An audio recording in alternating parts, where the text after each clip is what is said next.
नमस्कार मित्रों, आज नए वीडियो में बात करी तो झारखंड के विधानसभा चुनाव की आखिरी और सेकंड पेज में कल 20 नवंबर को 12 जिलों की 38 सीटों पर वोटिंग होगी। इसमें 1.23 करोड़ वोटर शामिल होंगे। सेकंड पेज की 38 में से 18 सीटें संथाल और 18 सीटें पर उत्तर छोटानगर और 2 सीटें रांची जिले में की होगी।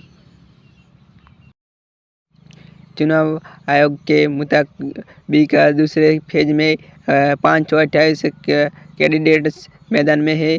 इनमें से 50 महिला उम्मीदवार है, 127 करोड़पति है, जबकि 148 उम्मीदवार पर क्रिमिनल केस दर्ज है। हेलो नमस्कार मित्रों, हमारे चैनल ने लाइक सब्सक्राइब અને શેર અને કમેન્ટ કરવાનું તો જો ભૂલતા જ નહીં અને આવા ચૂંટણીના અવારનવાર વિડીયો જોવા માટે અમારી ચેનલને સબસ્ક્રાઈબ કરતા જજો। અમારી ચેનલમાં આવવા માટે તમારો બહુ બહુ ધન્યવાદ।